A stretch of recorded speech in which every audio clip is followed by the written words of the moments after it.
There's news in the NFL today, and it's time to break it down in the only way we know how. Hot Route style, with our spin on football headlines with a mix of frozen tundras, neck rolls, and grass-stained jersey.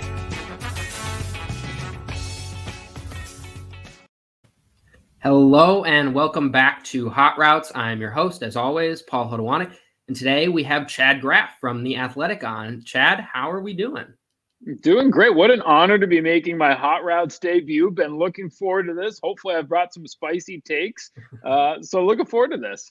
Yeah, no, thrilled to have you on. You've been on my list, ready to get you on. Happy to do so. Not exactly in an exciting week for the Vikings with the Lions coming up. Yeah, so nice of you to save me for Lions week. That was really nice. Hopefully we can bring up the energy a little bit. I'm going to try to have you talk me in to the Lions at some point today. We'll see how you can do there.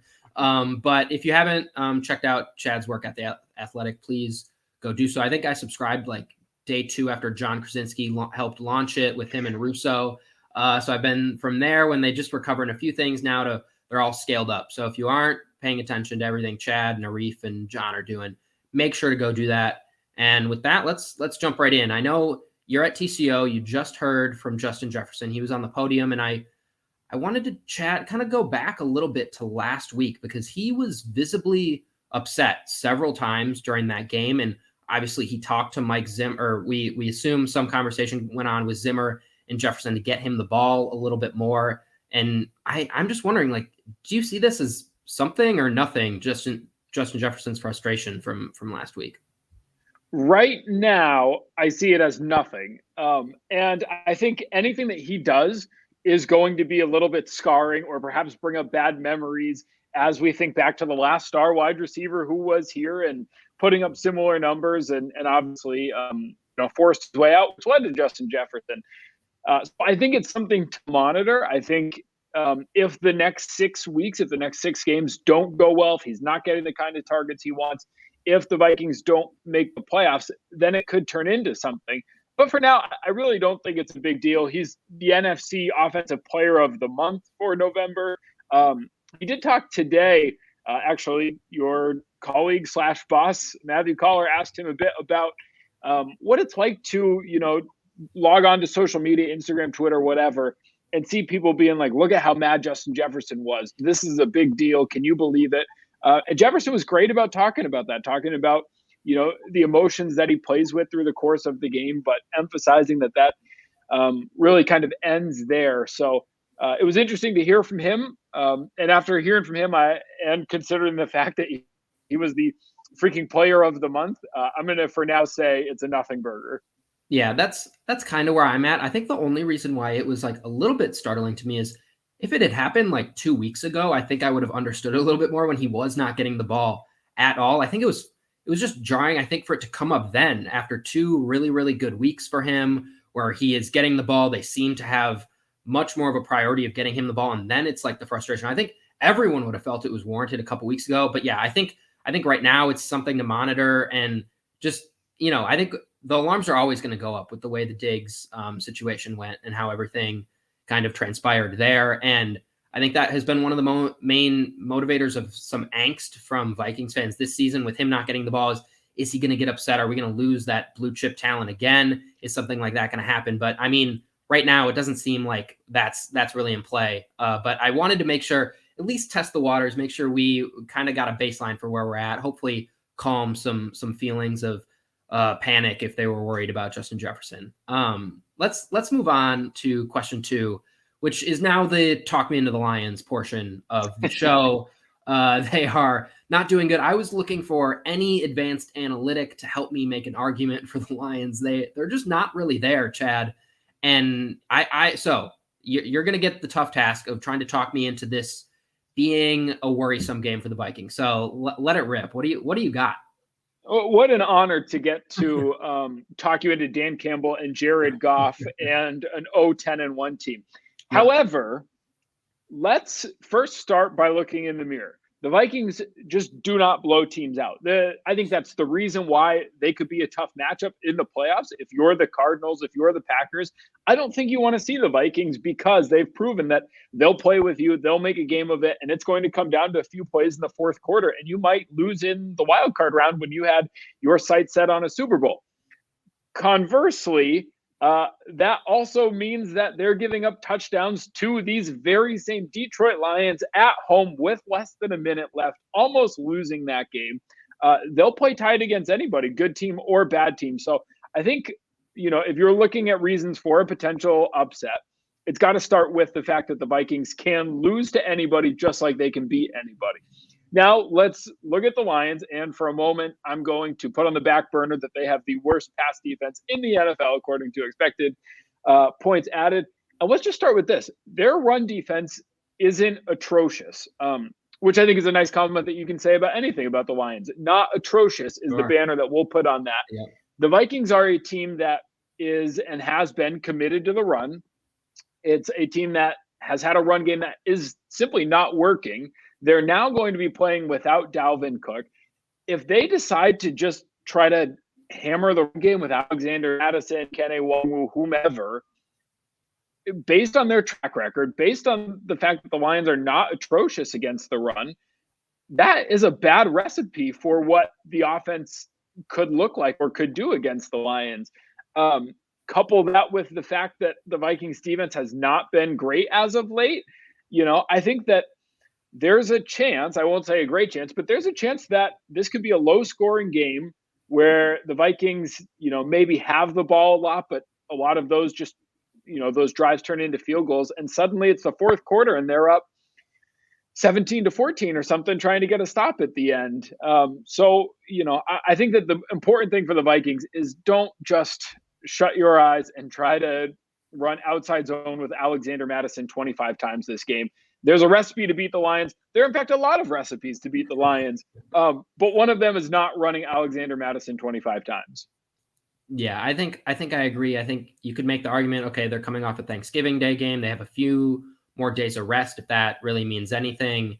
But they just keep losing in heartbreaking fashion, Chad. At this point, you just got to be, if you're a Lions player, you're just kicking yourself. It's missed field goals. It's other teams making field goals. You just can't catch a break. And so, yeah, I guess, Kirk, there was a little chink in the armor of Kirk Cousins last week in one of the interceptions he threw. He was just not good for the first time in kind of most of this season. The first time we saw, a blip there for him. So maybe if that manifests itself again, but you're really having to go, if these 3 or 4 things go wrong for the Vikings, then the Lions have a chance and you still don't even know. So it feels like a game they should have at hand. It's games like this they've lost before, but I think with them having no wins, it almost like if they had one win, maybe it is a little less of your guard up, but you don't want to be the team that gives them their first win too. And the Vikings are right in the heat of a playoff battle. So I would say if they had a couple games up on some wild card teams, if they were out of the playoffs, you feel a little bit worse about this one. You did very admirably and almost talked me into thinking it could happen, and it very well could, but I don't think it's a great possibility, but that was very convincing. I would take the Lions +7. I'm not going to take them outright, but I'd take the Lions +7. Sure. And I remember that game, the last game against the Lions, and that was the height of the boos, the height of fire Zimmer. That is not too far removed from where this team is right now. So it's not like we haven't seen it, but you'd think after these couple weeks of seemingly a rejuvenated offense in a way that they're trying to play, you'd think that's, gets rid of the possibility of another one of those performances, but we will see. We will see. We're going to move on to our third question, and it's comparing 2 teams that I think we need to be comparing moving forward, just because to me, they've become very, very similar, not only because they have a head coach that once was with the Vikings, but now this Baker Mayfield situation feels very similar to the Kirk Cousins situation. And are you going to pay him? Are you going to commit to a guy who we've seen at the end of the last year was balling? And you thought going into this year, if he plays like that, they are a legitimate Super Bowl contender. That's something that Vikings fans themselves have said with Kirk Cousins.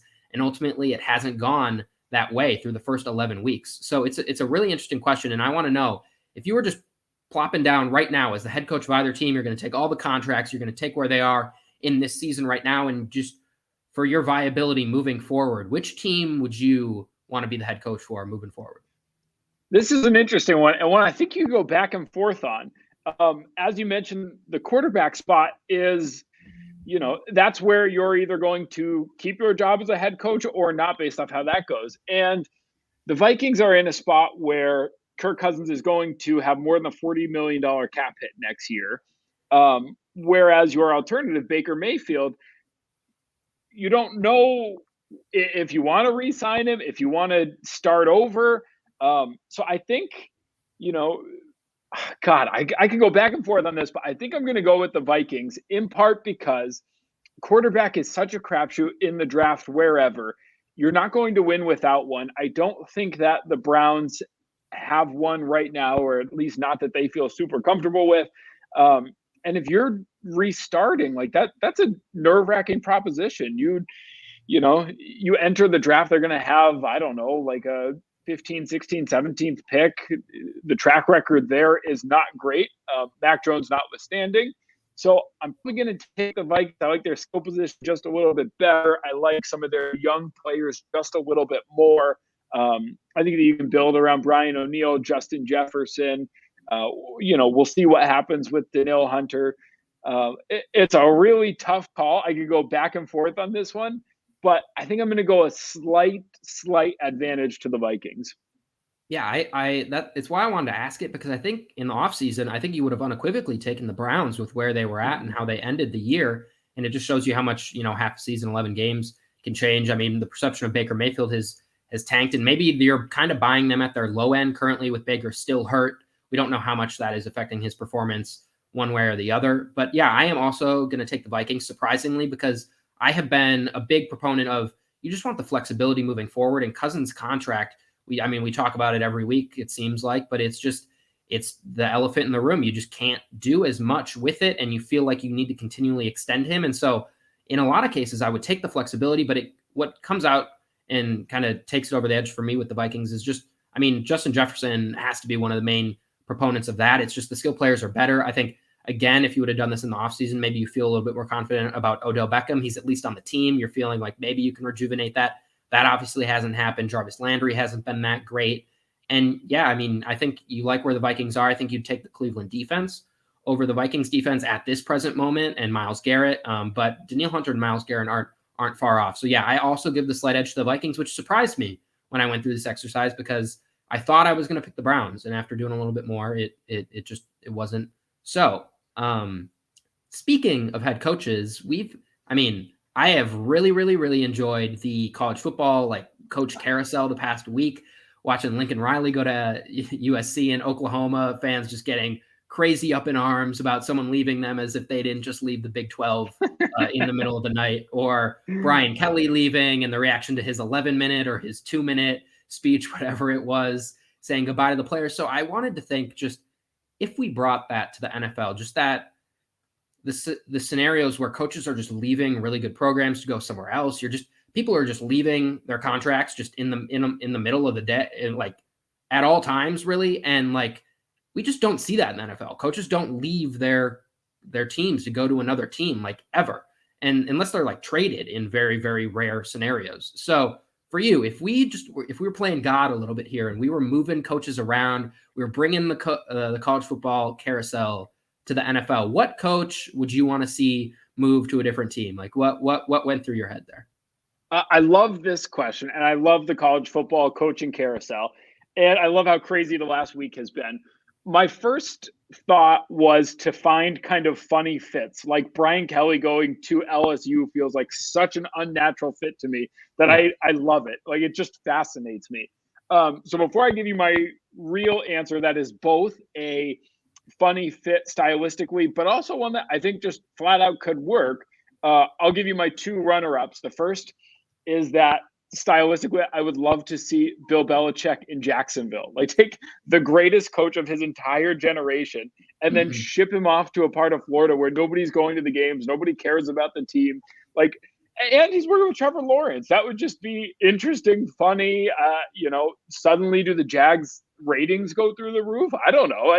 I want to know. I'd be fascinated to find out. The other kind of funny cultural fit that I thought of was Andy Reid, Mr. like 56-ounce porterhouse steak, going to Los Angeles and coaching the Rams in like a vegan based fan base. Just seeing him trying to drink a green smoothie or something and fitting in with the LA culture would be funny to me. And, of course, there's the part where he's a really good offensive coach, and him and Stafford and that offense would be fun. So those are my two honorable mentions. And then my winner for both football aspect and just funny to see that person go to this place is I want to see Cliff Kingsbury go to Buffalo.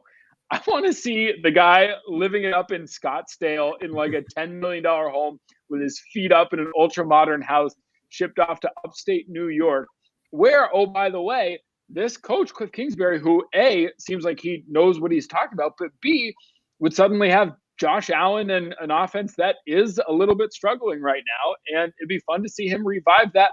And also, I would just love to see that guy who has gotten a pretty boy reputation, trying to down Labatt Blue and a plate of wings with the local Buffalo residents. Sure. It's funny because I also was trying to find fits for Belichick and Cliff Kingsbury and didn't come up with either of the ones that you came up with. But I did have Belichick just to LA. Like, I want him sitting courtside at Laker games. I want him like in his cutoff hoodie, just like walking around LA with all the paparazzi, like snapping photos of Belichick. I just want to see his LA transformation and what that's good. I like that.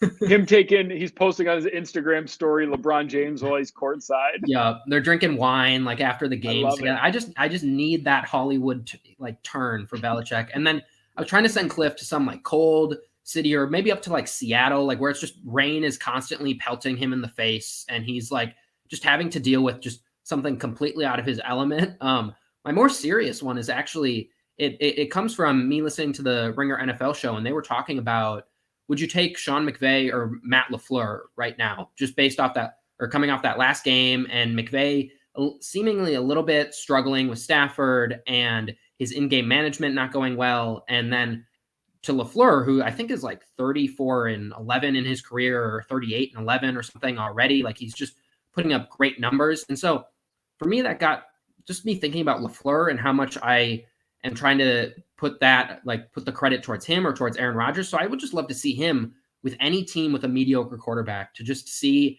if that is more a Rodgers situation or if that's more of a LaFleur situation. If you put him on just with an average quarterback, even if you brought him the Browns, send him to Cleveland. Yeah, send him to Cleveland, bring him to Minnesota, just like something where he has not a perfect quarterback to work with. And I would really, really love to see what happens there. But I think we had some good options. I'm excited that we want. I think you could do a little swap actually. And Florida, Arizona, Kingsbury up to Green Bay. Yeah, and see how each of them handle that. Perfect, awesome. Well, we're gonna be silly for one more question. The Kirk Cousins right guards trying to get the snap is what everyone was talking about. Besides them losing that game, that was the headline there. We've seen famous quarterbacks do it before, but it just, something about it felt perfectly Kirk Cousins. And so I wanted to put together just, our Mount Rushmore, our top 3 or 4, just Cousins, like gaffes, his weird moments where he just does something, because we know he's capable of doing really, really great things, but then every once in a while he just does very weird, like the brain isn't working super well. So what is our Mount Rushmore of weird Kirk Cousins moments? I'm sure the right guard situation has to be on there. It has to be on there. So I think if you're looking for 4 on a Mount Rushmore moment, that's got to be on there. I think that, I don't know if I would file this under gaffes, but just oh my God, this is kind of hard to watch moment was him and Adam Thielen yelling at each other on the sideline when Kirk is, hey, you got to split your route here. That was a little bit tough to watch. And then I'll give you 2 others. I think his final press conference, I think he would probably admit this, his final press conference after the 2018 season, his first year, they failed to make the playoffs, and he gets up and he's like, it's basically year 0, nothing to worry about, everything's going to be fine. They're coming off having gone to the NFC Championship game the year before. That was cringeworthy, and I think he would probably want that one back. And then I think for a last one, for an on-the-field one, there were 2 that kind of jumped out to mind. One was last season, the Vikings are 1-4 playing the Atlanta Falcons. It's a game they should easily win. First play of the game, Kirk Cousins throws an interception, now takes the lead in interceptions among NFL quarterbacks, basically sealed that they weren't going to the playoffs. That was a pretty rough one. But the one I had above that, which I'll give as my fourth moment on this Mount Rushmore, is 2018. The Buffalo Bills come to town. Vikings are 17-point favorites, supposed to blow out the Bills. Vikings first possession, Kirk Cousins fumbles it, a really bad fumble deep in his own territory. Suddenly the Bills are up 14-0 and go on to win that game. Probably the worst loss of the Kirk Cousins era, just in terms of games that they should have won. And that play felt like it just turned everything around. Yeah, I had some of the similar ones as you. I think also just the weird, like the Zimmer Kirk thing this year, where they're pushing each other after the win, and then you gotta answer questions about it later. Like, were you mad? Like, what was going on? Like, what is happening? That's a good one. I think that has to be on there. Him, like, I think it was 2018. He threw backwards to Latavius Murray, I think in Seattle. I was trying to find that. I couldn't find that. I knew I remembered it. I just couldn't find the play. I think, he like threw backwards. It was like a 5-yard loss. He could have just gone down. It would be like a 2-yard loss. That was a weird play. And then, just some off the field stuff. I mean, this is not political at all, but him just talking about his plexiglass situation with COVID, I think has to be in the gaffes just for what that one did. And then I was looking up things, and I found this SB Nation article about the way he grills things. Have you seen this? About how I wanted to do a full story on it. It didn't end up happening, and he claims he's since changed his ways, but I'll let you reveal his former grilling habits. I mean, he's grilling stuff on tinfoil. He's grilling things that look to be like kidneys. They're like gray and like a weird brown color and things. So just anytime Kirk Cousins is in front of a grill, I think he's ripe for some sort of weird moment. But that was what I could come up with. Couple on the field ones. The right guard situation, if it's not the top one, it's right up there. It has to be one of the best ones. But just thought we'd take I just thought of one more. Okay. As you were mentioning this was not during his Vikings time, and he's since talked about it and joked about it a little bit in a self-deprecating way. But he did a gender reveal for one of his children in which he was going to throw a football at, something, a target basically, and it would explode and reveal blue or pink. And he almost missed the target, which would have been it was already embarrassing that it came that close to missing from 6 feet away. That was a little bit cringeworthy, that one. That would not have been great. Well, Chad, I think we made this one fun for Lions Week. I appreciate you coming on again. If you aren't following Chad's work at The Athletic, please go do so. They're running sales all the time for good deals. You can find a great deal for The Athletic, or support it full price. Why not? Support journalism. So thank you, Chad, so much for joining us. Thank you. Next time I'm coming on when it's not a winless team. All right. Deal. All right. Thanks, everyone.